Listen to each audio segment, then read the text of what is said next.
and as a fan when you, Big Sean, and Absol did the Red Bull Cypher. Hell yeah. What was the communication like with you and Soul when you were like, yo, we got to do something? Like, what was that? What was that like? First of all, man, shout out to my soul brother. You know what I mean? Like, me and Soul go way back, and it's really deeper than rap with us. You know what I mean? Like, I met Soul, Kendrick Q, J Rock, all of them when I was like 16. You know, because when they used to come out to New York, they used to mess with my manager. Like, my manager would hold them down. Johnny Shipes, who was my manager at the time, he used to hold them down. So I remember literally, like, it was one day after school. He was like, yo, pull up to the studio. And we was already tapped in with them. And it's interesting because Ab Soul was my entry to TDE.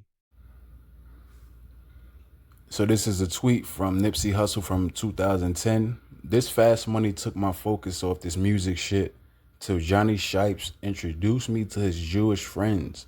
True story, hood looking Shipes.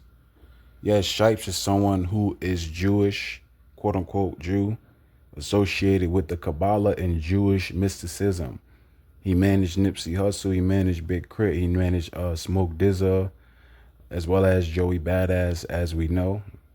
And he is someone who is also into certain elements of the dark arts, believe it or not. And that sacrifice had a lot to do with not only Joey Badass and his ascension, but the order from Mr. Johnny Shipes, allegedly. That's just my belief, and that's my understanding based off of how everything took place. And Mr. Capital Steez was someone who was under multiple levels of programming, very, very close to Joey Badass. And we know that someone close to you, you know, they have to go in order for you to ascend and reach certain heights. Lonely at the Top is Joey Badass's upcoming album. And it's just very interesting that he named it that in the wake of, you know, everything that has taken place over the past, I would say, 10 plus years, right? It's kind of like this is the year where he, you know, he reached that zenith, or he probably already reached it with, you know, certain deals with, like, you know, companies where he's able to, you know, promote his acting skills as well as just attain a certain level of acclaim, even though he's not really, you know, high prestige in the hip hop community, even though like people respect his bars, they respect him and his craft, but he's not someone who's looked at like a Kendrick Lamar and whatnot. But he's still, you know, high level just when it comes to the craft in regards to the Luciferian aspect. He definitely is. He has high level knowledge of the Luciferian aspect. And, you know, he's someone who ascended based off of that sacrifice. So Capital Steez was someone who was associated with Mr. Joey Badass, a best friend of Joey Badass. He came up with him. And we already understand when it comes to the entertainment industry and, you know, what's required of you in order for you to ascend, you have to commit a blood sacrifice. That's just what it is. And it's too much evidence. It's too much history where certain people came out and said it. It's just too much. We cannot deny it. We have to understand the reality of this world that we live in. And these things do persist and exist and take place. It is what it is. Because these people believe in the worship of these pagan gods, and therefore they commit these sacrifices based off of that. Blood sacrifices. Believe it or not, Kanye West, he alluded to it.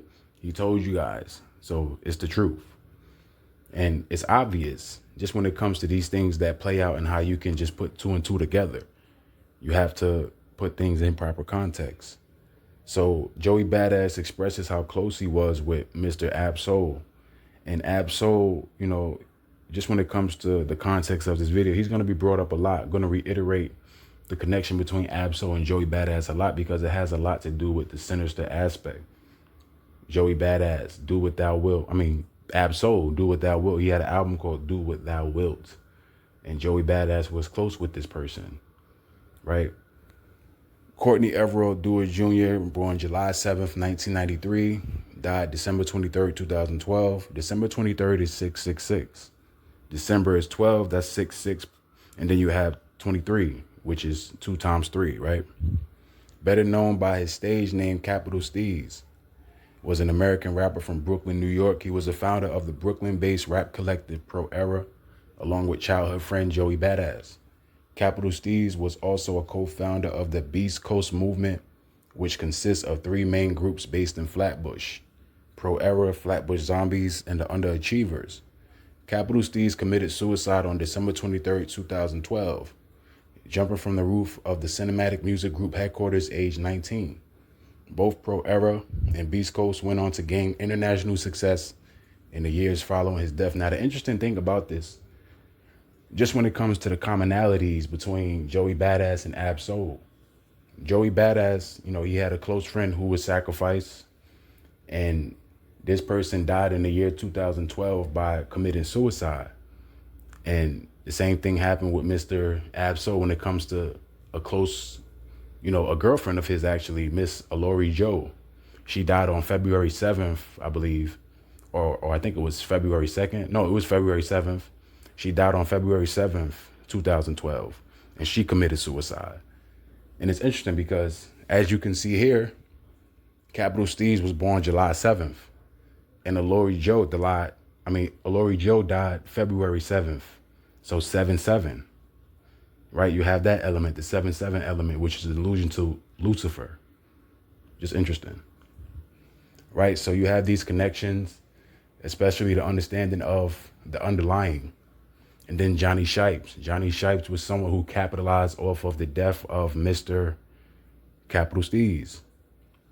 It says that Capital Steez committed suicide on December 23rd, 2012, jumping from the roof of the Cinematic Music Group headquarters at age 19.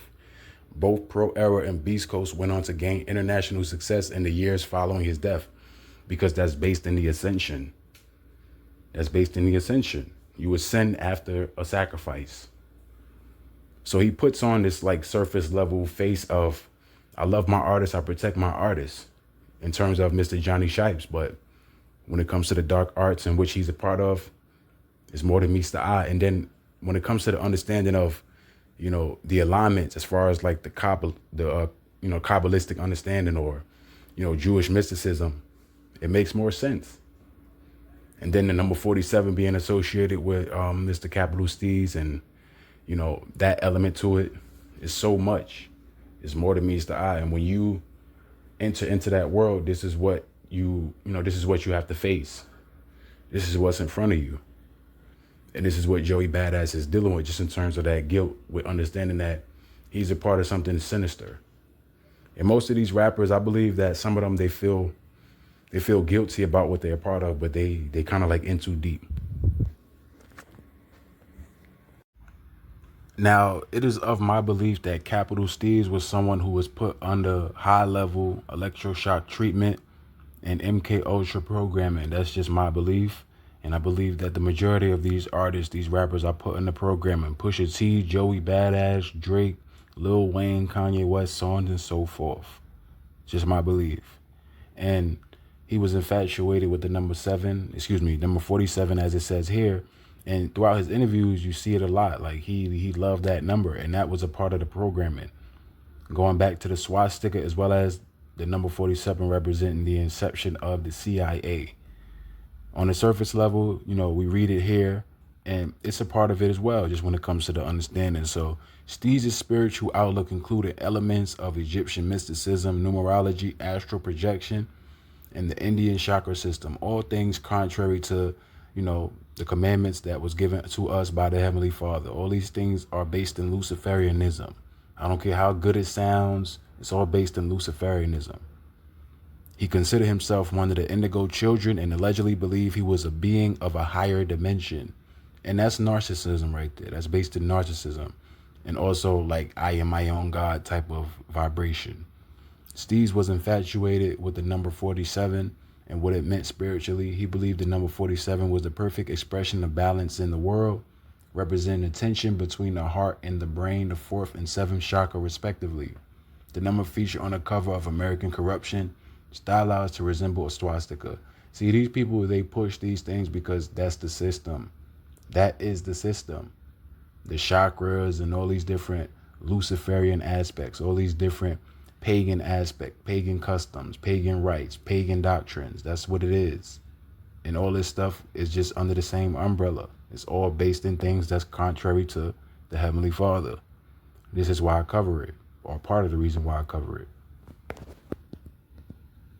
Me get him, so I got him. Now my looking gone, he will never be forgotten. Ever since he left, I just been struggling without him. Then I caught a little wave and headed back to shore, and that's when he started drowning. And he had no one around him, so partially I feel it's my fault.